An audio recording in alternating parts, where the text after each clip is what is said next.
إذا كنت في الدنيا عن الخير عاجزا فما أنت في يوم القيامة صانع. أعوذ بالله من الشيطان الرجيم. بسم الله الرحمن الرحيم. الحمد لله رب العالمين. الصلاة والسلام على رسول الله صلى الله عليه وسلم. السلام عليكم ورحمة الله وبركاته. ودنا يتكبراته مسلم እህቶቼና ወንድሞቼ እንደምን አመሻችሁ፣ እንደምን አደራችሁ፣ እንደምን ዋላችሁ። አልহামዱሊላህ فلله الحمد والمنة إن شاء الله تلانت ካቆምነው እንቀጥላለን። ኪታባችሁን ክፈቱ፣ ያው የምታዳምጡም ደግሞ ልባችሁን ክፈቱ። ወደሊሉ ሶላቲ ለሶላት ማስረጃ ወዘካቲ እንዲሁም ለዘካ ጀዛከላሁ ኸይራ ወተፍሲሩ ተውሂድ እንዲሁም ለተውሂድ ማብራሪያ ቀውሉሁ ተዓላ እንዲህ የሚለው የአላህ ቃል ነው። ወማ ኡሚሩ ሰዎች አልታዘዙም ኢላ ሊያዕቡዱላህ አላህን ሊገዙ ቢሆን እንጂ ሙኽሊሲን ጥርት አድርገው ለሁዲን ሃይማኖትንም ለሱ አድርገው ሁነፋአ ወደ እውነትም ተዘንባዮቹ ነው ወዩቂሙ ሶላህ ሶላትንም ሊሰግዱ ወዩእቱ ዘካ ዘካንም ሊሰጡ እንጂ አልታዘዙም። ወዛሊከ ይህም ዲኑል ቀይማ ቀጥ ያለና የተስተካከለ ሃይማኖት ነው። ወደሊሉ ሲያሚ ለጾም ደግሞ ማስረጃው ቀውሉሁ ተዓላ እንዲህ የሚለው የአላህ ቃል ነው። ያ አዩሃ الذين آمنوا እናንተ ያመናችሁ ሰዎች ሆይ ኩቲበ አለይኩም الصيام ጾም በእናንተ ላይ ተደነገገ ከማ ኩቲበ على الذين من قبلكم በእነዚያ ከእናንተ በፊት ላይ በነበሩት ህዝቦች እንደተደነገገው لعلكم تتقون ትፈሩና ትጠነቀቁ ዘንድ ይላል። ወደሊሉ الحج ለሐጅ ደግሞ ማስረጃው ቀውሉሁ ተዓላ ወሊላሂ على الناس አላህ በሰዎች ላይ አለው ወይም ግዳጅ አድርጓል ሐጁል በይቲ የሱን ቤት መጎብኘት ማን استطاع ኢለይሂ ሰቢላ ወደዛ ጉዞን ለቻለ ሰው ወመን ከፈረ የካደና ያስተባበለ فإن الله غني عن العالمين አላህ ከዓለማት የተብቃቃ ነው ይላል።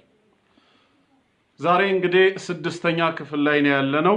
በስድስተኛው ክፍላችን ላይ ሶስቱን መራቲቡ ዲን የዲን አልኢስላም ደረጃዎች ብለን ትላንት ያየናቸው አልኢስላም አልኢማንና አልኢህሳን ነበሩ። ትላንት ስለ ኢስላም ምንነት ጀምረናል።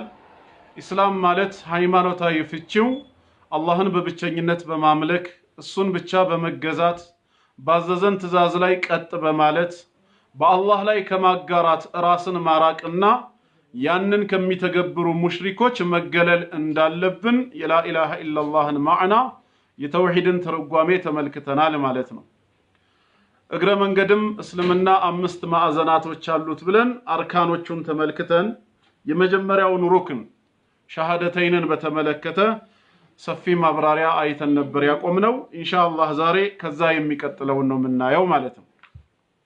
እየተከታተላችሁ እንግዲህ ከልባችሁ ሌላው ሁለተኛው ከአምስቱ የእስልምና ማዕዘናት ከአርካኑል ኢስላም በሁለተኛ ደረጃ የሚጠቀሰው ሰላት ነው። አምራላህ መሐመድ ድምጽ ይቆራረጣል እያለ ነው። ከናንተ ይመስለኛል የኔ ድምጽ ይቆራረጣል። ኢንሻአላህ በጥራቱ ይደርሳችኋል ብዬ ተስፋ አደርጋለሁ። ሁለተኛው ሩክን ከአምስቱ አርካኑል ኢስላም ሰላት ነውና ለሰላትም ማስረጃውን ሸይኹ እየጠቀሱ ነው።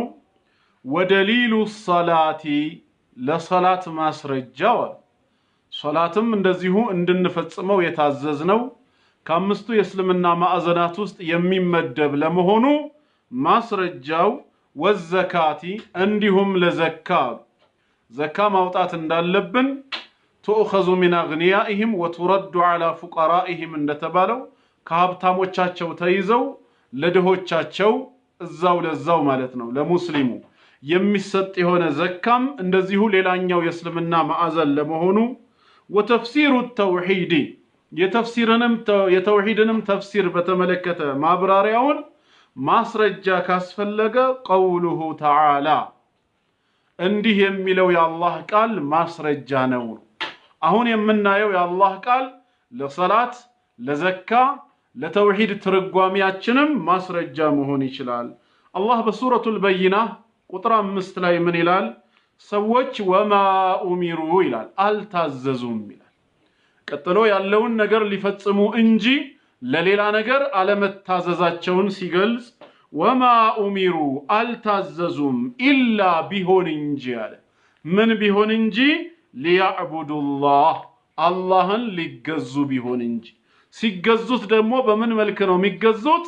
ሙኽሊሲን ሙኽሊሶች ሆነው በኢኽላስ ጥርት አድርገው ሳያጋሩበት በሚሰሩት መልካም ስራ የሱን ፊት ፈልገው በኢኽላስ ሙኽሊሶች ሆነው ሊገዙት እንጂ አልታዘዙም። ደግሞም ለሁዲን ለሁ ለርሱ ሲሆን አዲን ሃይማኖት ህግና ስርዓቱ ደንቡ ለአላህ ሲሆን አላህ ራሱ በደነገገው ዲን አላህ ራሱ በደነገገው ሃይማኖት በኢኽላስ አላህን ሊገዙ እንጂ አልታዘዙም።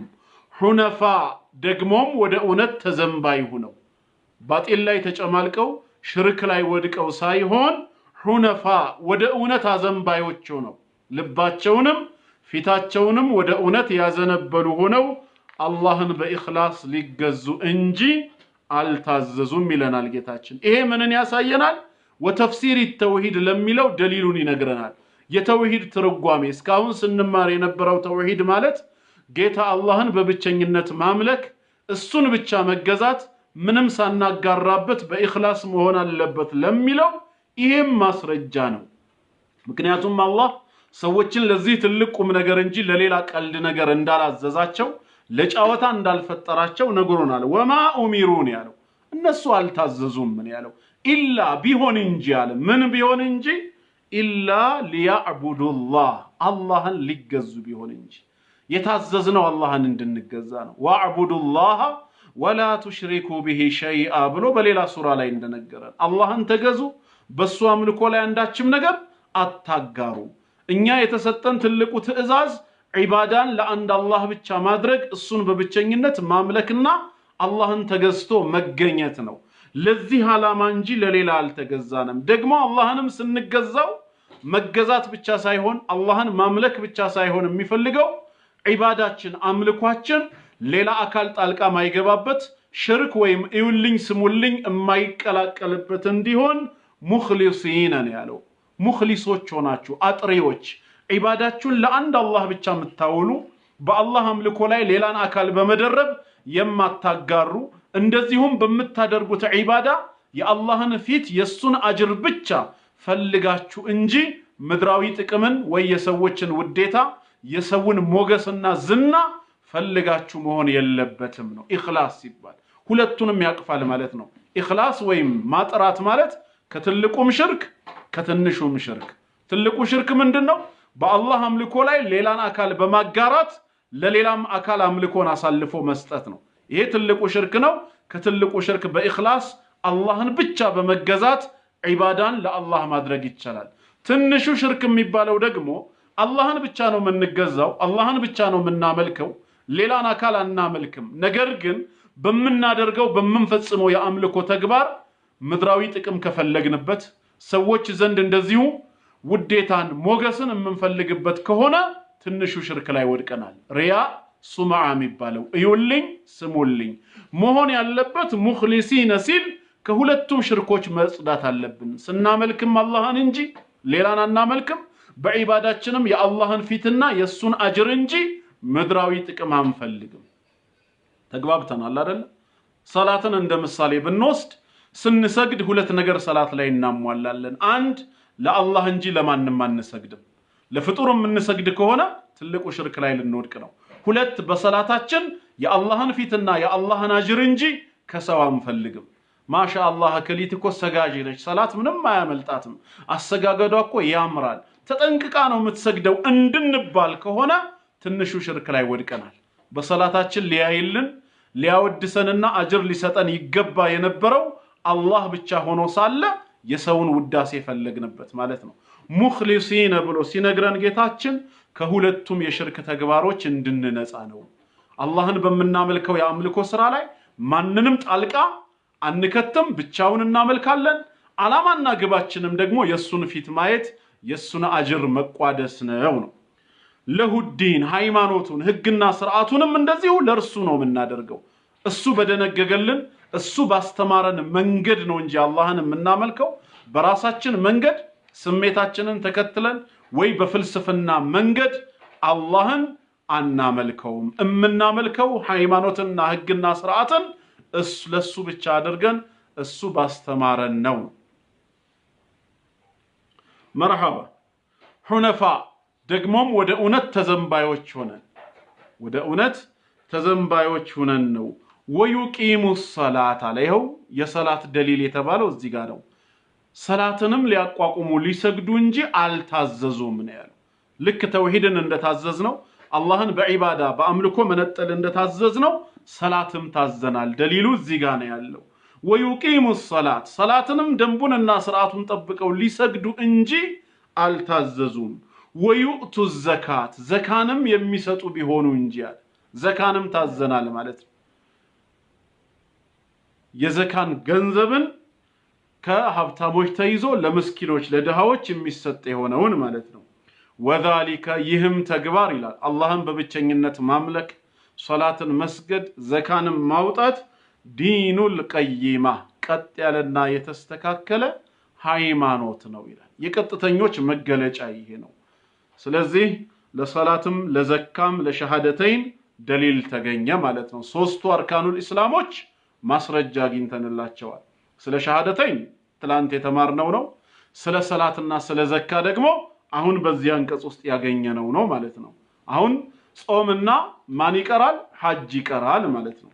ወደሊሉ ሲያሚ አሉ ሸይኹ ቀጠሉና ለጾም ደግሞ ማስረጃው ማን ያዘዘን ጾምን እንድንጾም ቢባል ማስረጃው ቀውሉሁ ተዓላ እንዲህ የሚለው የአላህ ቃል ነው። ጌታችን በሱረቱል በቀራ ቁጥር 183 ላይ ያ አዩሀለዚነ አመኑ ይላል። እናንተ በኔ ጌትነት ያመናችሁ ምእመናን ባሮቼ ሆይ አለ። እናንተ ያመናችሁ ባሮቼ ሆይ ኩቲበ አለይኩም አለ። ኩቲበ ተጻፈ ተደነገገ፣ አለይኩም በእናንተ ላይ ምንድነው የተደነገገውና የተጻፈው? አስያም ጾም በእናንተ ላይ ተደነገገ አለ። እዚህ ጋር ኩቲበ ማለት ቢማዕና ፉሪደ ማለት ነው። ፈርድ ሆነ፣ ዋጂብ ሆነ፣ ቅሮት በሌለው መልኩ በእናንተ ላይ ተጽፏል፣ ተደንግጓል። አስያም ጾምን ማለት ነው። ከማ ኩቲበ ልክ እንደተጻፈው እንደተደነገገው በእነማን ላይ? አለለዚነ በነዚያ ላይ ሚን ቀብሊኩም ከእናንተ በፊት በነበሩት በቀደምት ነቢያት ኡመቶች ላይ ማለት ነው። በእነሱ ላይ ጾሙ እንደተደነገገው በእናንተም ላይ ተደንግጓል። ይሄ ማለት ምን ማለት ነው? አያስፈልግም። ጾም ስረ መሰረት ያለው ዒባዳ ነው ማለት ነው። በነብዩ መሐመድ ሰለላሁ ዐለይሂ ወሰለም ሸሪዓ የተጀመረ አዲስ አምልኮ ሳይሆን በቀደምት ነቢያቱም ውስጥ የነበረ ዒባዳ ነው። ለምን? አላህ ምን ስላለ? ከማ ኩቲበ ዐለለዚነ ሚን ቀብሊኩም በእነዚያ ከእናንተ በፊት በነበሩት ህዝቦች ላይ እንደተደነገገው ካለ በቀደምት ነቢያቶች ኡመት ላይም ጾም ዋጂብ ነበረ ማለት ነው። የሚለየው አፈጻጸሙ ነው። በቀደምት ነቢያትና በኡመቶቻቸው ላይ ጾም ዋጂብ ነበረ ማለት ግዴታ አንደኛ ረመዳንን ይጾሙ ነበር። የሚጾሙትም አንድ ወር ሙሉ ነበር። ሲጾሙም ከፈጅር እስከ መግሪብ ነበር ማለት አይደለም። አፈጻጸሙ ይዘቱ ቅርጹ ላይ ልዩነት ሊኖር ይችላል። እንደ ወቅቱ እንደ ሸሪዓው አላህ እንደደነገገው ሊጾሙ ይችላሉ። ቁም ነገሩ ምንድነው? ጾም የሚባለው ዒባዳ በረሱል ሰለላሁ ዐለይሂ ወሰለም አዲስ የተጀመረ አይደለም ነው። ድሮም የነበረ የነቢያትም ሸሪዓ ነው ነው ባጭሩ። አፈጻጸሙ እንደ ዘመኑ ሊለያይ ይችላል ማለት ነው። ልክ አሁን ሰላት እንደምንለው ሰላትን የምንሰግደው እኛ የረሱል ሰለላሁ ዐለይሂ ወሰለም ኡመቶች ብቻ አይደለንም። የቀደምት ነቢያት ኡመቶችም ከነ ነቢያታቸው ከነ ተከታዮቻቸው ይሰግዱ ነበር። ግን በምን መልኩ ነው ሰላቱን የሚፈጽሙት ከተባለ ግዴታ አንደኛ ማለት አይደለም። እኛ ቂብላችን ሐረም ነው፣ ወደ ካዕባ ዞረን ነው የምንሰግደው። የቀደምት ነቢያት ቂብላ ግን ሌላ ሊሆን ይችላል። እኛ በቀን 5 ነው የምንሰግደው። ቀደምት ነቢያት ከተከታዮቻቸው ጋር ግን በዚህ መልክ ላይ ይሰግዱ ይችላሉ። ዋናው ነገር ሰላት የሚባለው ዒባዳ ግን ድሮም ነበረ ነው። ልክ ዒሳ ወአውሳኒ ቢሰላቲ ወዘካቲ ማዱምቱ ሐያ እንዳለው ሰላት እንድሰግድ አዞኛል አለ። ኢብራሂም አለይሂ ሰላም ረቢ ጅዐልኒ ሙቂመ ሰላቲ ነው ያለው። ጌታዬ ሆይ ሰላትን ደንቡንና ስርዓቱን ጠብቆ ከሚሰግዱት አድርገኝ አለ።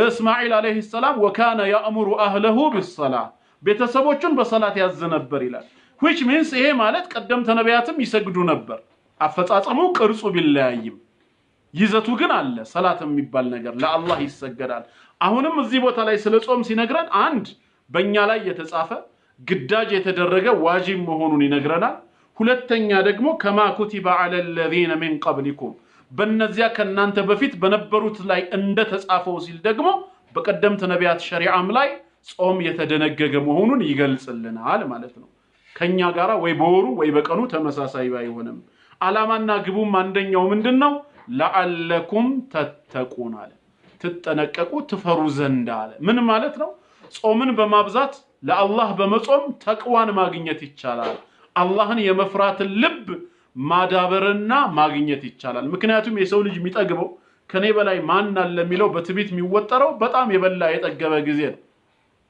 ከልክ በላይ ስንበላ ከልክ በላይ ስንጠጣ ከኛ በላይ ማንንም ያለ አይመስለንም እንኩራራለን ከሰው በላይ ይሆን መስሎ ይታየናል የተራብክ ጊዜ ግን አቅመ ደካማ መሆነን ያወቅክ ጊዜ ግን ምንድነው የምንሆነው ራሳችንን ዝቅ አድርገን ነው የምንቀመጠው ተቅዋን ያመጣል ማለት ነው ጾም በራሱ ስለዚህም ጾምም በእኛ ላይ እንደተደነገገ ማስረጃ ነው በተለይ የትኛው ጾም ነው የተደነገገው ለሚለው ያው በሌላ አየት ላይ የረመዳን ወር ብሎ ይገልጽልናል እዚሁ ሱረቱል በቀራ شهر رمضان الذي انزل فيه القرآن ይላል የረመዳን ወር ማለት ቁርአን የወረደበት ወር ነው ሁደን للناس ለሰዎች መመሪያ ይሆን ዘንድ وبينات من الهدى والفرقان እውነትን ከውሸት የሚለዩ አንቀጾችና ገላጭ አያቶች የወረዱት በዚህ በረመዳን ወር ነው ይልና ከዛ ምን ይላል فمن شهد منكم الشهر فليصمه አለ ከናንተ ውስጥ ይሄን ወር የተጣደ በህይወትና በጤና ያገኘ ሰው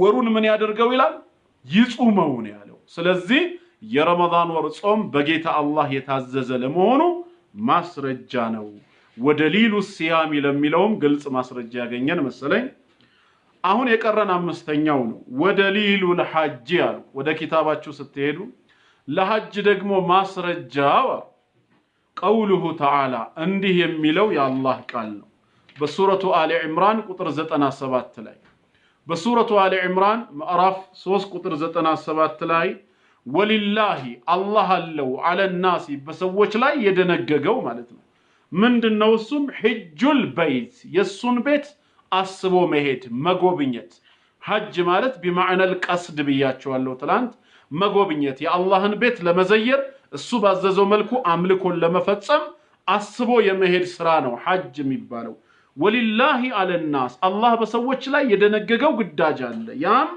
ሐጁል በይት የሱን ቤት መጎብኘት አስቦ መሄድ ግን ለማን ነው ሲባል በሁሉም ሙስሊም ላይ አይደለም ዋጅብ የሆነው من استطاع ለቻለ ሰው አለ من استطاع የቻለ ሰው ኢለይሂ ወደዛ ሐጅ ወደሚደረግበት ስፍራ ሰቢላ መንገድን ለቻለ ሰው መንገድን የቻለ ሲባል ምን ይሟላል ሲሉ ዑለማዎች ሶስት ነገርን ይጠቅሳሉ እህቶቼ ወንድሞቼ በደንብ አድምጡኝ ሶስት ነገሮች ከተሟሉ በግለሰቡ ላይ ሐጅ ዋጅብ ይሆናል ማለት ነው من استطاع ኢለይሂ ሰቢላ ወደርዛ ወደሱ ጉዞን ለቻለ ሲባል አንድ ጤና ነው ሰውየው በሽተኛ ከሆነ ሐጅ ማድረጉ ሐጁን በሚያደርገው ጊዜ ጤናው ማለት በጥቅሉ ከታመመ ሐጁን በአግባቡ ለመፈጸም የማያስችለው ከሆነ ምን ሆኗል ማለት ነው ዋጅብነቱ ከላዩ ላይ ተነስቷል ጤንነት ወሳኝ ነው ሁለተኛ የመንገዱ ሰላም መሆን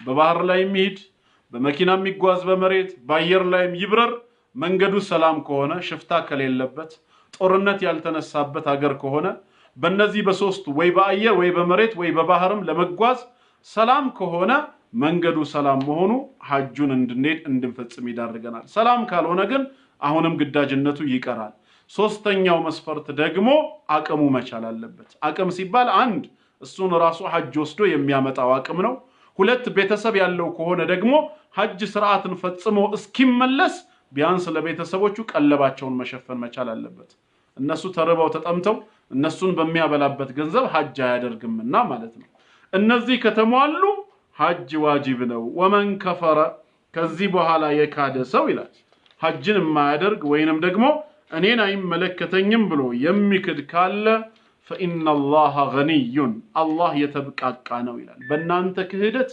አይጎዳም አላህ የተብቃቃ ነው አኒል ዓለሚን ከዓለማቱ ነው የሚለው እንደው ከዓለማቱ ምንም የሚፈልገው ነገር የለም አላህ በራሱ የተብቃቃ አልገኒይ ነው ሀብታም የሆነ ጌታ ነው እናንተ የሐጅ ስርዓትን ስላልፈጸማችሁ አላህን ስላልተገዛችሁ አላህ የሚቀርበት የሚጎድልበት ምንም ነገር የለም ባይሆን ጉዳቱ በእናንተው ላይ ነው ነገ ትቀጣላችሁ ነው ኢባዳውን ብትፈጽሙ ምትጠቀሙትም እናንተ ናችሁ ስለዚህ አላህ ምንም የጎደለበት ነገር የለም አላህ ከዓለማቱ የተብቃቃ ነው በማለት ይነግረናል ማለት ነው እንግዲህ አንደኛውን መርተባ የጨረስነው መሰለኝ አርካኑል ኢስላም አምስቱ የእስልምና ማዕዘናት የሚለው ወደ ቀጣዩ ልግባ እህቶቼ እንዲሁም ወንድሞች ከኔ ጋር ናችሁ አልመርተበቱ الثانية ወደሚለው እንሂድ ከሶስቱ መራቲቡ ዲን ከዲን መራቲቦች ወይም ከዲን ደረጃዎች አንዱ አልኢስላም የሚለውን በአላህ ፍቃድ አምስቱን አርካኑል ኢስላም ተመልክተናቸዋል ማለት ነው አሁን ሁለተኛው አልመርተበቱ الثانية ወደሚለው እንሂድ ሁለተኛው ደረጃ ደግሞ ምን የሚለው ነው አልኢማን ኢማን ኢማን ማለት እምነት ማለት ነው ስለ ኢማን ምንነት ወይም ስለ እምነት የተወሰነ ደግሞ እንመለከታለን وهو ይላሉ ሸይኹ እሱም ኢማን የሚባለው አሉ ማብራሪያ ሲሰጡ ቢድዑ ወሰብዑነ ሹዕባ ቢድዑ ወሰብዑን ሰባ ከምናምን ይደርሳል አሉ ቢድዑ ወሰብዑን ሰባ ከምናምን ይባላል ሹዕበተን ክፍልፋይና ቅርንጫፍ የኢማን ክፍሎች የእምነት ፓርት ተብሎ የሚጠሩት ሰባ ከምናምን ይደርሳሉ ነው ቢድዕ የሚባለው ነገር በአረብኛ ቋንቋ ከ3 እስከ 9 ያለ ቁጥር ነው ከ3 እስከ 9 ሶስትም ቢድዕ ይባላል አራትም አምስትም ስድስትም እስከ 9 ከ10 ያነሰ ከሁለት የበለጠ ከ3 እስከ 9 ያለ ቁጥር ቢድዕ ተብሎ ይጠራል እና ኢማን የሚባለው ቢድዑ ወሰብዑነ ሰባ ከምናምን ክፍልፋዮች አሉ ሲሉ 73 74 75 76 77 78 79 ሊሆን ይችላል በሌላ ሪዋያ በሌላ ሐዲስ ደግሞ ቢድዑ ወሲቱን የሚላል ሰባ ሳይሆን ቢድዑ ወሲቱን 60 ከምናምን ያው ቅድም እንዳልነው 63 64 65 66 67 68 69 ደረጃ ክፍልፋይ ፓርቶች አሉት ለማለት ነው ሹዕባ ሲባል ክፋይ ማለት ነው አንድ ጁዝ ፓርት ስለዚህ ኢማን የሚባለው ቢድዑ ወሰብዑነ ሹዕበተን ሰባ ከምናምን የሚደርሱ ክፍሎች ወይም ፓርቶች አሉት ኢማን የሚባለው ፈአዕላሃ ትልቁና ከፍተኛው ከነዚህ ሰባ ከምናምን ከሚደርሱ የኢማን ክፍሎች ሰባ ከምናምን ከሚሆኑ የኢማን ፓርቶች ውስጥ ትልቁ ማን ነው ቢባል ቀውሉ ላ ኢላሃ ኢላላህ ላ ኢላሃ ኢላላህ የሚለው ንግግር ነው ከላ ኢላሃ ኢላላህ የሚበልጥ ምንም የኢማን ክፍል የለም ማለት ነው ከሰባ ምናምን ክፍሎቹ ሁሉ ላ ኢላሃ ኢላላህ ትልቁ የኢማን ክፍል ነው ሐዲስ ላይም እንደተገለጸው ማለት ነው እንደ ላ ኢላሃ ኢላላህ ትልቅ ደረጃ ያለው እንደ ላ ኢላሃ ኢላላህ ትልቅ የኢማን ክፍል የለም ረሱል ሰለላሁ ዐለይሂ ወሰለም አንድ ጊዜ ሰሃቦችን ጀድዱ ኢማነኩም አሉ እምነታችሁን አድሱ ኢማናችሁን አፕዴት አድርጉ አሏቸው ሰሃቦችም ወከይፈ ንጀድዱ አሉ ረሱል ሰለላሁ ዐለይሂ ወሰለምን ጠየቁ በምን መልክ ነው ኢማናችንን የምናድሰው አፕዴት የምናደርገው ምን በመጠቀም ነው ብለው ሲጠይቁ ረሱል ሰለላሁ ዐለይሂ ወሰለም አክሲሩ ሚን ቀውሊ ላ ኢላሃ ኢላላህ ላ ኢላሃ ኢላላህ የሚለውን ቃል አብዙዋል እንደ ዚክር ተጫወቱ ስትሄዱ ስትመለሱ ስትቀመጡ የትም ቦታ ስራም ላይ ሆናችሁ ባገኛችሁት አጋጣሚ ላ ኢላሃ ኢላላህ ላ ኢላሃ ኢላላህ ላ ኢላሃ ኢላላህ ላ ኢላሃ ኢላላህ ላ ኢላሃ ኢላላህ እያላችሁ አብዙት አንድ ዚክር ነው በተናገራችሁ ቁጥር ይጻፋል ማ يلفظ من قول الا لديه رقيب عتيد እንዳለው ጌታችን ሰውየው ባንደበቱ አንዲትም ቃል አይናገርም እርሱ ዘንድ ተቆጣጣሪና ተመልካች የሆኑ መላእክቶች ንግግሩን ቢዘግቡ እንጂ ብሏል እንደ ዚክር ይጻፍልናል ሁለተኛ ኢማንንም ያድሳል ያስታውሰናል ምክንያቱም ላ ኢላሃ ኢላላህ ማለት ላ ማዕቡደ ቢሐቅ ኢላላህ ከአላህ በስተቀር በእውነት የሚመለክ አምላክ የለም የምትል ምስክርነት ስለሆነች ይሄን ላ ኢላሃ ኢላላህ ሁሌ መዘከራችን የተፈጠርነው ለዒባዳ መሆኑ ሁሌም አላህን ከማምለክ መቦዘን እንደሌለብን በዚህ ምድር ላይ ለኛ ትልቁ ስንቃችን ፈጣሪ አምላካችንን አላህን በብቸኝነት ማምለክ እርሱን ብቻ መገዛት እንደሆነ ማስታወሻ አላርም ነው ማለት ነው። አላርም ነው። ቀጠሮ እንኳን ኖረን ያንን ቀጠሮ ረስተን የሞላነው የሞባይላችን አላርም ቢጮህ ትዝ ይለናል አይደለ? አሃ በዚህ ሰዓት ለካ አንተናን ቀጥሬው ነበር ነው። ላኢላሃ ኢላላህ መላሳችን ላይ ሁሌ መደጋገሙ እኛ የተፈጠርነው ላኢላሃ ኢላላህን በተግባር ልናኖረው መሆኑን እናውቃለን፣ እናስታውሳለን። ደግሞም ትልቁ የኢማን ክፍል ነው የተባለው ፈአዕላሃ ነው የተባለው ከፍተኛው 70 ምናምን ከሚደርሱ የኢማን ክፍሎች ውስጥ ጣራ ላይ ያለው ቶፕ ደረጃ ላይ የሚቀመጠው ቀውሉ ላኢላሃ ኢላላህ ላኢላሃ ኢላላህ ሚለውን ነው። ኢማንን ያድሳል ከተባለ ላኢላሃ ኢላላህ ማብዛት አለብን። ሁለተኛስ የኻቲማ ጉዳይ ረሱል ሰለላሁ ዐለይሂ ወሰለም መን ካነ አኺሩ ከላሚሂ ላኢላሃ ኢላላህ ደኸለ አልጀና ብለዋል። የመጨረሻ ንግግሩ ዱንያን ሲሰናበት ላኢላሃ ኢላላህ ብሎ የሞተ ሰው ጀነት ገባ ነው ያሉት። ይገባል አላሉም፣ ገብቷል ያሉት። ኦሬዲ በቃ ከመግባት ምንም ቅሮት የለውም ነው። ታዲያ መጨረሻችንን አላህ ሁስነል ኻቲማችን አላህ ያብጀው፣ እኛም እንዲስተካከልልን እንዲያምርልን የመጨረሻ ንግግራችን ላኢላሃ ኢላላህ እንዲሆን ምንድነው ሰበቡ ሲባል አንደኛ ዛሬ በዚክር መኖር አለብን። ላኢላሃ ኢላላህ ዛሬ ከዘከርነው ዛሬ ካበዛነው ኻቲማችንም ላይ ይመጣልናል። ብዙ ጊዜ የሳዑዲ ዳዒዎችን ካያችሁ አረብኛ ዳዕዋቸውን ከሰማችሁ በመኪና አደጋ በበሽታ የሚሞቱ ሰዎችን ሐኪም ቤት ላይ ዶክተሮች ላኢላሃ ኢላላህ ተልቂን ሲያረጓቸው ላኢላሃ ኢላላህ በሉ ሲሏቸው ከፊሎቹ አላህ ወፍቋቸው የሚሉት ከፊሎቹ ደግሞ እየዘፈኑ ሩሃቸው የሚወጣ ከፊሎቹ ደግሞ ብር እየቆጠሩ ባንደበታቸው የሚሞቱ እንዳሉ ገጠመኞቻቸውን ለነዚህ ዳዒዎች ሲናገሩ ዳዒዎቹ ይነግሩናል። በምን ምክንያት ነው ብለን ቤተሰቦቹን ስንጠይቅ ይላሉ ሙዚቃ ሀያቱ ነበር። በቃ መኪናም ሲነዳ ሲያርፍም ቤትም ሲተኛ ሙዚቃ ነው የሚሰማው፣ እንቅልፍም የሚወስደው በሙዚቃ ነው። ሲነሳም እንደዚሁ ሙዚቃ ነበር የሚያዳምጠው። ይሄው ሊሞት አካባቢ ላኢላሃ ኢላላህ በልተባለ አልተወፈቀም፣ እየዘፈነ ሞተ። ሰው የሚሞተው በኖረው ሁኔታ ነው ማለት ነው። በሞተበት ሁኔታ ደግሞ ይቀሰቀሳል እንደገና የቂያም ቀን። ብር ላይም እንደዚሁ ደግሞ ቀልቡ ሀምገሙ ዱንያ የሆነ ብር እየቆጠረ 30 40 እያለ ይሞታል። እኛ ደግሞ አላህ ወፍቆን ባንደበታችን ላኢላሃ ኢላላህን ምንዘክር ከሆነ ላኢላሃ ኢላላህን ምናበዛ ከሆነ ኻቲማችንንም አላህ ሊያበጅልን ይችላል። ለዚህ ነው ላኢላሃ ኢላላህ ከኢማን ክፍል ትልቁ ተብሎ የተጠቀሰው ማለት ነው። አላህ ኻቲማችንን ያስተካክለው። እንዘክር ላኢላሃ ኢላላህን እናብዛ። ወአድናሃ ከዛም ቀጠሉና ዝቅተኛው ደግሞ 70 ከምናምን ተብለው ከሚጠሩ የኢማን ፓርቶች የኢማን ክፍሎች ውስጥ ዝቅተኛው ምንድነው? ኢማጠቱ ለአዛ ኢማጠቱ ማስወገድ ነው፣ ማንሳት ነው። ምንን አለአዛ የሚያውክን ነገር የሚያስቸግርን ቆሻሻን ማለት ነው። ከየት አኒት ጠሪቅ ከመንገድ ላይ ሰዎች ከሚተላለፉበት ከመንገድ ላይ አዛ የሚያረግ የሚያውክን የሚያስቸግር ቆሻሻን ኢማጣ ማስወገድና ማንሳት ነው። እሱም የኢማን ክፍል ነው፣ አጅር አለው። ለምሳሌ አንቺ ወደ ሱቅ እየሄድሽ እያለ በቃላ እቃ ልትገዢ ስትሄጂ ወይ አንተ ስትሄድ የሙዝ ልጣጭ መንገድ ላይ ብናገኝ ወይ የተሰባበረ ጠርሙስ ብናገኝ ምናልባት አንድ ሰው ተንሸራቶ ሊወድቅና ሊጎዳ ይችላል። ወይ ደግሞ በተሰባበረው ጠርሙስ እግሩ የሚጎዳ ደም የሚፈሰው ሊኖር ይችላል በማለት ኸይርን አስበን ወደ አንድ ጥግ ቱቦም ላይ ይሁን ጉድጓድ ላይ አንስተን አስወግደ ነው ብንጥለው ይሄም የኢማን ክፍል ነው፣ አጅር አለው አላህ ዘንድ እንመነዳበታለን። ለምን የኢማን ክፍል ሆነ? የጌታችንን ትእዛዝ ተቀብለን አምነንበት ነው። ለምን ሰው ይጎዳል ብለን ነው።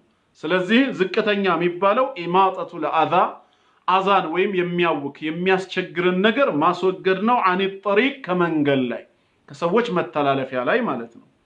ወልሐያኡ ሐያእ ማድረግም ደግሞ ሐያእ ማድረግ በራሱ ሹዕበቱን ክፍል ነው፣ አንድ ፓርት ነው። ሚነል ኢማን ከኢማን ውስጥ ለራሱ አንድ ፓርት አለው። ሐያእ ማድረግ አከበሬታ መኖር ማለት ነው። ሐያእ ማድረግ ማፈር ማለት አይደለም፣ ሼም መያዝ ማለት ሳይሆን ሐያእ ማድረግ። ምናልባት በሌላ ጊዜ ሐያእ የሚለውን ዘርዘር ያለ ማብራሪያውን ይዤላችሁ ልመጣ እችላለሁ። ሸይኹ ይሄንን ከገለጹ በኋላ ምን አሉ? ቀጥለው ወአርካኑሁ ሲተቱን አሉ። ልክ አርካኑል ኢስላሚ ኸምሰቱን እንዳልነው አሁን ደግሞ ኢማን ላይ ልንገባ ነው። أركان الإيمان ستة أن تؤمن بالله وملائكته وكتبه ورسله وتؤمن واليوم الآخر وتؤمن بالقدر خيره وشره النزي سدستناتشو وأركانه ما أزناتوشو ستة سدستناتشو كما في الحديث لك حديث لا يندمت طول جبريل عليه السلام رسول صلى الله عليه وسلم زند متو أخبرني عن الإيمان سلا إيمان نقرني سلا إيمان نقرني علاتشو إيمان من دنو بالاتشو قزي منالو تساتشوهم إيمان مالتانو أن تؤمن بالله بالله للتامنو وملائكته بملائكته للتامنو وكتبه بمصحفتم للتامنو ورسله بملكتنيوچم للتامنو واليوم الآخر بمجرشهم كان للتامنو وتؤمن بالقدر بوسانيم للتامنو خيره وشره طروم مطفوم كالله زد قدمو يتوسن مهونن للتامنو بلو ይሄን ስድስት የእምነት ማዕዘን ነገሩት አሁን የመጀመሪያውን እንየው አንቱ እሚና ቢላህ በአላህ ልታመነው አሉት ምን ማለት ነው በአላህ ማመን የአቂዳ ዑለማዎች የተለያየ ክፍልፋይ ይሰጡታል በአላህ ማመን ሲባል ይላሉ የተضمن اربعه اشياء አራት ነገር በውስጡ ይታቀፋል ይላሉ አራት ነገር በውስጡ ይታቀፋል እኛ ሙስሊሞች በአላህ እናምናለን ስንል አራት ነገሮችን በውስጥ ታዋቂነት እናጸድቃለን ማለት ነው ማናቸው እነዚህ አራት ነገር ሲባል الإيمان بوجوده سبحانه وتعالى አንደኛ የጌታችን ውጁድ መኖርን ህልውናውን አምነን እንቀበላለን አዎ አላህ አምላክ ነው ጌታ ነው መኖሩ የተረጋገጠ ነው ምናባዊ አይደለም ግምታዊ አይደለም እንደው ምናልባት አላህ የሚባል አምላክ ካለ ብለን በጥርጣሬ የተቀበልነው አይደለም የአላህ መኖር ምንም የማያጠራጥር ተጨባጭ የሆነ የዓለማችን እውነታ ነው ሪያሊቲ ነው የአላህን መኖር እንቀበላለን ቁርአን እንደተናገረው ذلك بأن الله هو الحق ብሏል አላህ አልሐቅ ነው መኖሩ የተረጋገጠ ምንም ያጠራጥር አይደለም ማለት ነው ሁለተኛስ الإيمان بربوبيته سبحانه وتعالى አላህ አለ ብቻ ብለን ሳይሆን የምናምነው በተጨማሪም የዓለማት ሁሉ ጌታ ነው ብለን እናምናለን ዓለማትን የፈጠረ ለእያንዳንዱ ነገር ህልውና የሰጠ ሁሉንም ነገር ካለ መኖር ወደ መኖር ያመጣ በዓለሙም ላይ የነገሰ ዓለማቱን የፈጠረ ብቸኛ ጌታ ነው አላህ ብቻ ነው የዓለም ጌታ ከአላህ ሌላ ጌታ የለም ከአላህ ሌላ ፈጣሪ የለም ከአላህ ሌላ በዓለም ላይ የነገሰ ንጉስ የለም ይሄ የጌትነቱ መገለጫ ነው አላህ ዓለማትን የፈጠረ ነው አልহামዱሊላሂ ረቢል ዓለሚን የዓለማት ጌታ ለሆነው ለአላህ ምስጋና ይገባው ነው ምንለው አላሁ ኻሊቁ ኩሊ ሸይ ይላል አላህ የሁሉ ነገር ፈጣሪ ነው ይላል ሁሉን የፈጠረ እሱ ነው እንደዚሁም በዓለሙም የነገሰው አላህ ብቻ ነው ወሊላሂ ሙልኩ السماوات والارض وما بينهما ይላል የሰማያት የምድር በመሐከላቸው ያለ ሁሉ ንግስና የአላህ ነው በማለት አላህ የዓለሙን ንጉስ መሆኑንም ይገልጻል ማለት ነው ዓለምን ከፈጠረ በኋላ አልተወም ማለት ነው ንጉስ ሆኖም እየመራ ነው ማለት ነው ንጉስ መሆን ብቻም አይደለም ለእያንዳንዱ የሚያስፈልገውን ሪዝቅም ሲሳይም ሐላፊነትን ወስዶ እያበላ ያጠጣ ነው በሉኔ ፈጠሪያችኋለሁ ህይወት ሰጥቻችኋለሁ ይሄን ከሰጣችሁ አይበቃችሁ በሉ ለቀረው ለሪዝቃችሁ ራሳችሁን ቻሉ አላለም አላህ ሪዝቁንም ልክ እንደፈጠርኳችሁ ሐላፊነቱን ወስጄ ማብላት ማጠጣቱም የኔ ግዳጅ ነው ያለው ስለዚህም አላህ ሱረቱ ሁድ ቁጥር 6 ላይ ምን አለ وما من دابة في الأرض إلا على الله رزقها ያለው መሬት ላይ አንዲትም ተንቀሳቃሽ የለችም ሲሳይዋ በኔ በአላህ ላይ የተመደበ ቢሆን እንጂ አለ እኔ አላህ ሐላፊነቱን ወስጄ የማበላት የማጠጣት የማሳድጋት ብትሆን እንጂ ከኔ ተገልላ ሲሳይዋን ራሷን በራሷ የምትችል አንዲትም ተንቀሳቃሽ ዱንያ ላይ የለችም ከሰውም ይሁን ከጂኒ ከእንስሳዎችም ይሁን ወይም ከበራሪ ከነፍሳቶችም ይሁን ከተሳቢዎች ከእጽዋት ጎራም ይሁን ከየትኛውም ማንኛውም ተንቀሳቃሽ የሆነ ነገር ሁሉ በኔ ሪዝቅ ነው እየኖረ ያለው ሐላፊነቱ የኔ ነው አበላለው አጠጣለው ነው ያለው እስቲ አግዙኝ ቢያንስ መብላት መጠጣቱን ሐላፊነቱን ውሰዱልኝ አላለም። አላህ የመፍጠርን ሐላፊነት ወስዶ ብቻውን እንደፈጠረን የማብላት የመጠጣት የማሳደጉን ሐላፊነት ወስዶ ብቻውን የሚያበላ ብቻውን የሚያጠጣ አሳዳጊ ጌታ ነው። ታዲያ ምንድነው የኛ ድርሻ? እኛ ላይ የተጣለው ሐላፊነት ምኑ ነው ሲባል ዒባደቱሁ ዐዘ ወጀል አላህን ማምለክ ብቻ ነው። በቃ ተገዙኝ ነው ያለው፣ አምልኩኝ ነው ያለው እንጂ ምትበሉትና ምትጠጡትን አስባችሁ ተጨነቁ አላለም። ለዚህ ነው ለረሱል ሰለላሁ ዐለይሂ ወሰለም ምንድነው ያለው? ወአሙር አህለከ ቢሰላቲ አለ። ተመልከቱ፣ ቤተሰቦችህን በሰላት እዘዛቸው ለጌታህ እንዲሰግዱ፣ ወስጠቢር ዐለይሃ አለ፣ በሷም ላይ ጽና፣ ሁሌም ጌታህን ተገዛ። ላ ነስአሉከ ሪዝቃ አለ፣ ሲሳይን ግን እንድትችል አንጠይቅህም አለ። ላንተም ለቤተሰብህም ስለምታበላው ስለምታጠጣው ትጨነቅ ዘንዳ ግን ሐላፊነቱን ላንተ አልሰጥህም። ታዲያ ማን ነው የሚሰጠው? ናህኑ ነርዙቁከ አለ፣ እኔው ሰጥሃለሁ እኛውን መግበሃለን ያለው። አላህ ያዘዘን ምንድነው ማለት ነው? ዒባዳ ላይ ነው እንጂ ሲሳዩ ላይ አይደለም። ሙሉ ሐላፊነቱ የኔ ነው ያለው። አንችልማ ከአላህ ተገልለን ራሳችንን በራሳችን ችለን እምንጠጣውን መጠጥ እናዘጋጅ ብንል ከየት እናመጣዋለን? ከላይ ካልዘነበ ከመሬት ካልበቀለ እጽዋት ካልወጣ ከየት ምግብ መስራት እንችላለን? ወይ የእንስሳት ተዋጽኦ ነው። አላህ የፈጠራቸውን እንስሳት ሐላል የተደረጉትን እያረድን ነው ስጋቸውን ጠብሰን የምንበላው፣ ወተታቸውን አልበን የምንጠጣው።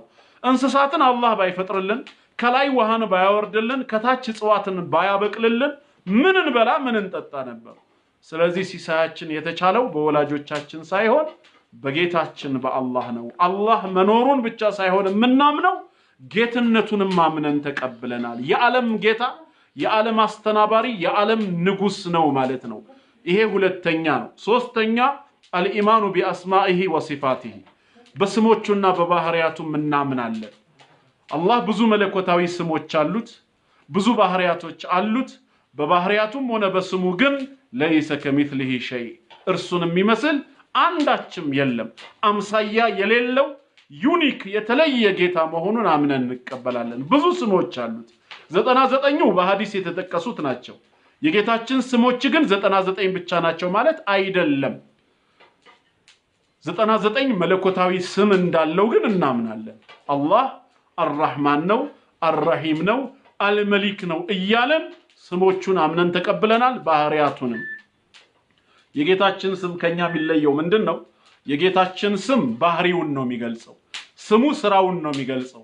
በሌለው ባህሪ በሌለው ስራ አላህ በስም አይጠራም፣ ባዶ ስም ብቻ። አርራህማን የተባለው ለኛ የሚያዝን ጌታ ስለሆነ ነው። አልመሊክ የተባለው በዓለም ላይ የነገሰ ንጉስ በመሆኑ ነው። አሰሚዕ የተባለው የባሮቹን ዱዓ የሚሰማ ምላሽ የሚሰጥ ጌታ ስለሆነ ነው። አልበሲር የተባለው ዓለማቱን የሚመለከት የሚቆጣጠር ተመልካች ጌታ ስለሆነ ነው።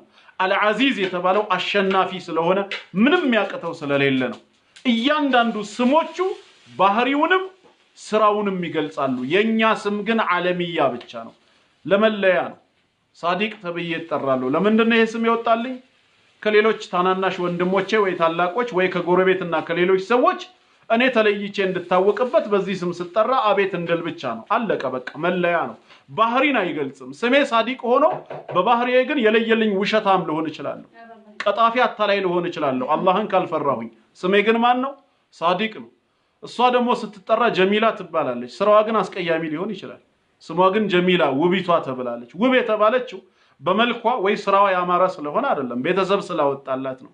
የሰዎች ስም ምንድነው ማለት ነው?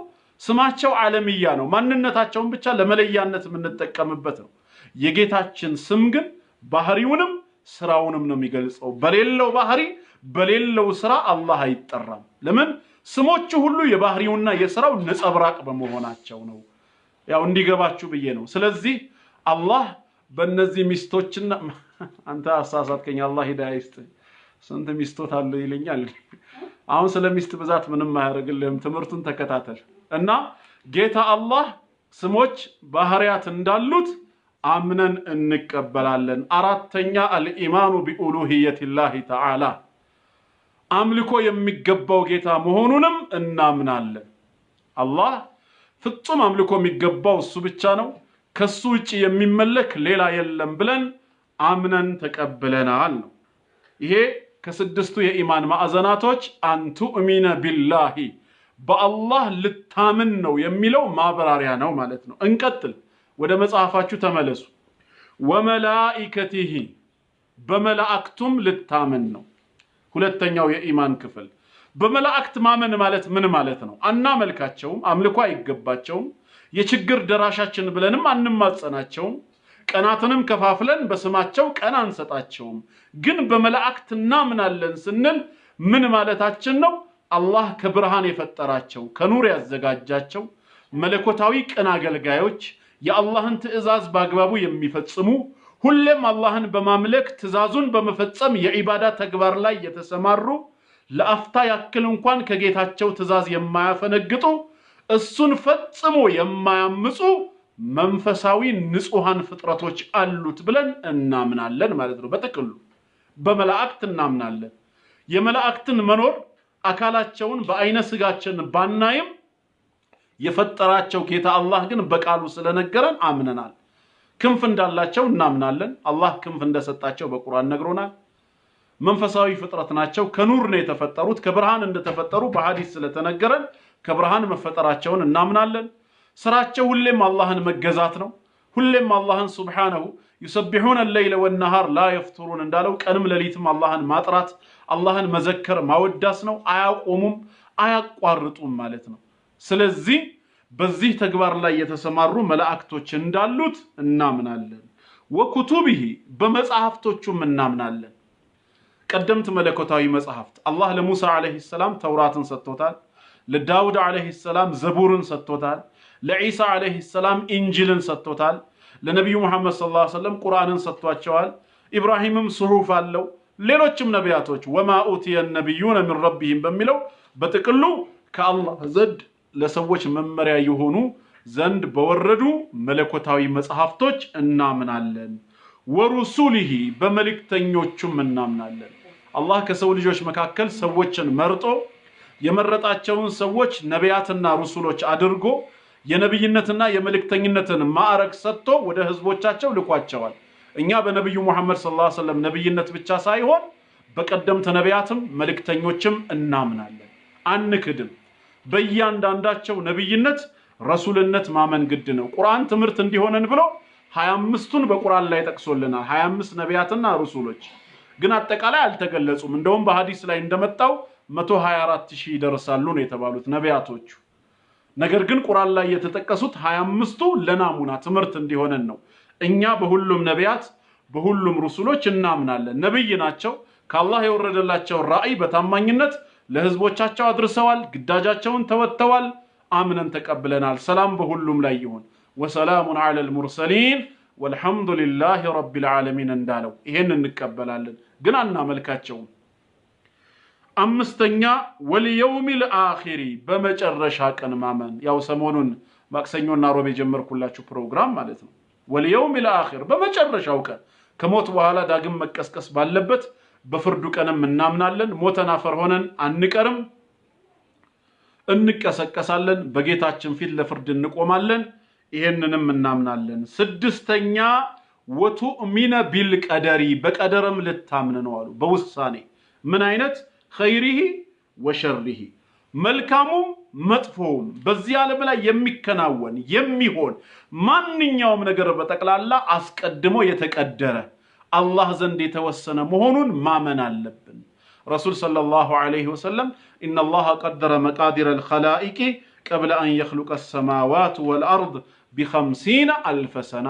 አላህ የፍጥረታትን ውሳኔ የፍጥረታትን ዕጣ ፈንታ ሰማያትና ምድርን ከመፍጠሩ ከ50,000 ዓመት በፊት ወስኖ ጨርሶታል አሉ። ከ50,000 ዓመት ሰማይ ምድር ከመፈጠር እኛ በቀዳውል ቀድር እናምናለን።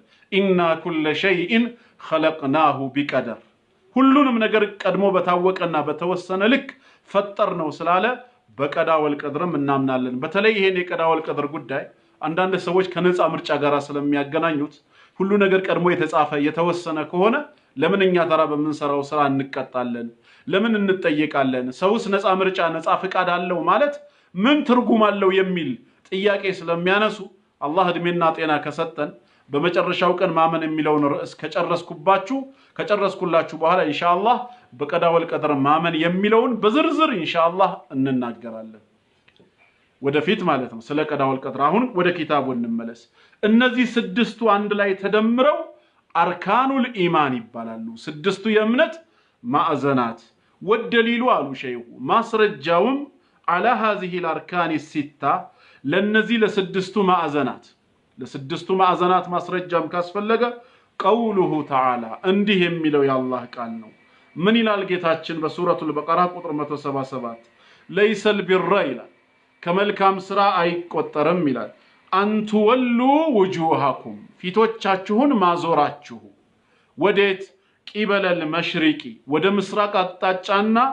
ወልመግሪቢ ወደ ምዕራብ አቅጣጫ ፊቶቻችሁን ማዞሩ በራሱ መልካም ስራ አይደለም ምን ማለት ነው ሰበበ ኑዙሉ መጀመሪያ ይሰገድ የነበረው ወዴት ነበር ወደ ቤተል መቅዲስ ነበር አይደለ ረሱላህ ሰለላሁ ዐለይሂ ወሰለም መዲና ላይ ሆነው ለ16 ለ17 ወር ወደ ቤተል መቅዲስ ዞረው ሰግደዋል ከዛ በኋላ ደግሞ በጌታቸው ትእዛዝ ወደ ካዕባ እንዲያዞሩ ተደረገ አንዳንዶች ጥያቄ ማንሳት ጀመሩ ምንድነው አንድ ጊዜ ወደ ቤተል መቅዲስ አንድ ጊዜ ወደ ካዕባ ተዙሮ የሚሰገደው ሲሉ ጌታችን ምላሽ ሰጣቸው ቁም ነገሩ አቅጣጫው አይደለም ለማለት ነው ወዴትም ዙራችሁ ስገዱ ትእዛዙ ግን ከላይ ከመጣ የጌታችሁን ትእዛዝ ማለት ነው አሜን ብላችሁ ሰምተናል ታዘናል ብሎ መቀበል እንጂ ቁም ነገሩ አቅጣጫው ላይ አይደለም ብሎ ሊያስተምራቸው ለይሰል ቢራል መልካም ስራ አይደለም ምን አንቱ ወሉ وجوهكم ፊቶቻችሁን ማዞራችሁ በስግደት ሰዓት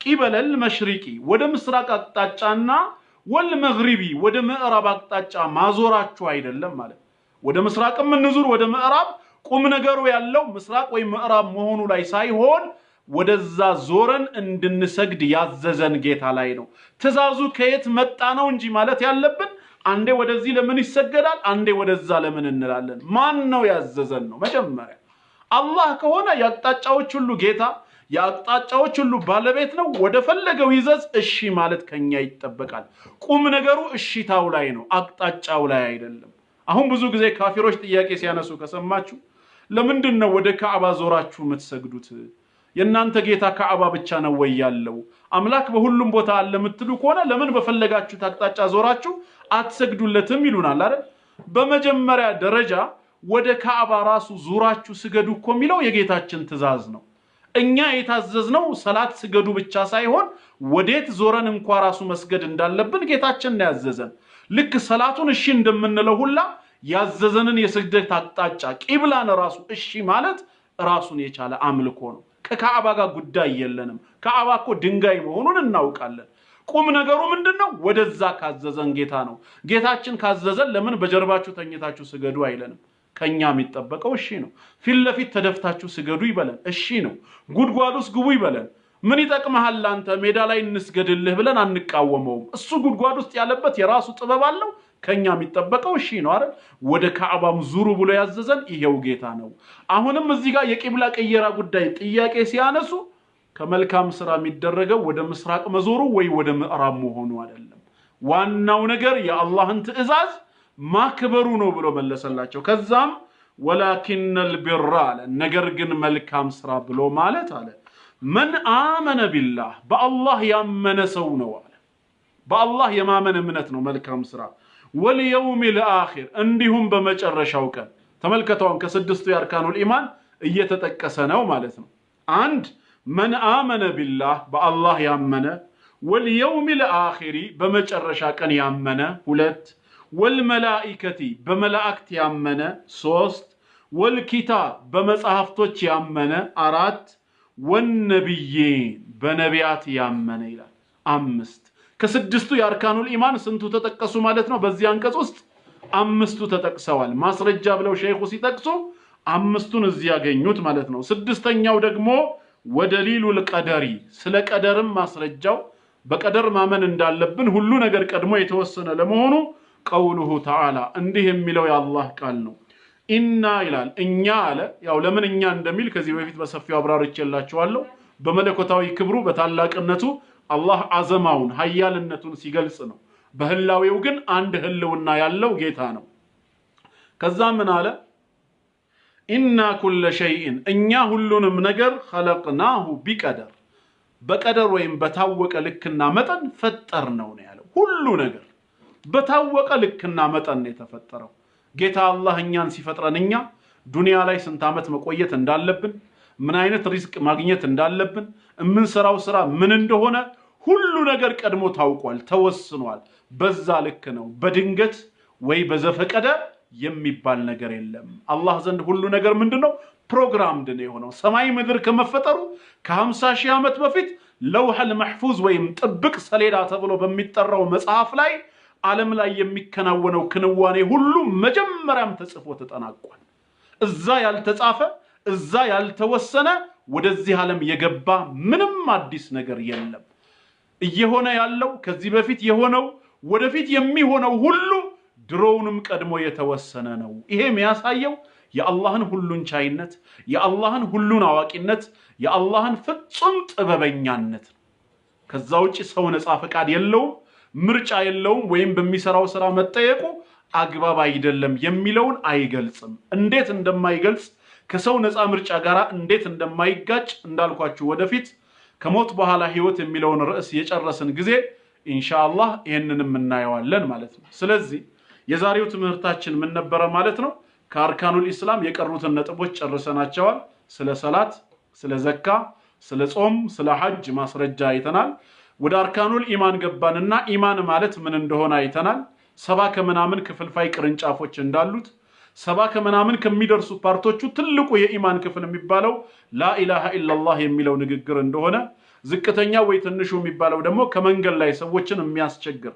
አዛ የሚያረግን ነገር ማስወገድ እንደ ሙዝ ልጣጭ እንደ ተሰባበሩ ጠርሙሶች በተቀሉ ሰውን ይጎዳል አዛ ያረጋል የሚባል ነገርን ማስወገድ ሁሉ የኢማን ክፍል መሆኑን አይተናል ማለት ነው ኢማን ሲባል አርካኖቹ ማዕዘናቱ 6 መሆናቸውን አይተናል በአላህ ማመን በመላእክት ማመን በነቢያት ማመን በወረዱ መጽሐፍት ማመን ከሞት በኋላ ዳግም መቀስቀስ መኖሩን በመጨረሻ ቀን ማመን በቀዳ ወልቀድር ማመን አሁን ያየናቸው የቁርአን አንቀጾች ሁለቱ 6ቱን ይገልጻሉ ማለት ነው ኢንሻአላህ አላህ ፈቅዶ እንግዲህ በቀጣይ ሳምንት እስክንገናኝ የዛሬው ትምህርታችን እዚህ ላይ ይጠናቀቃል አላህ በሰማነው በአግባቡ የምንረዳ የምንተገብር ሰምተንና ሰርተን ለሌሎችም የምናስተላልፍ ያደርገን ጀዛኩሙላሁ ኸይራ የኮሮና ቫይረስን አላህ ከምድራችን ያንሳልን ሰዎች ጭንቀታቸው ሐሳባቸው በጣም እየጨመረ ነው የመጣው ምክንያቱም በየጊዜው በሚሰማው ዜና በየዕለቱ አሁን የሟቾች ቁጥር የህመምተኞች ቁጥር እየጨመረ ሲመጣ ሰው ጭንቀቱ አብሮ እየመጣ ነው በቃ እና ስለዚህ ሁላችንም ዱዓ እናድርግ ተውበት አድርገን ወደ አላህ እንመለስ አላህ በሽታውን የሚያንሳልን ክብራችንንም ከፍ ያደርግልን የበላይነታችን የኢስላም ባንዲራ የሚውለበለብበትንም ያቀርብልን ጀዛኩሙላሁ ኸይራ والسلام عليكم ورحمة الله وبركاته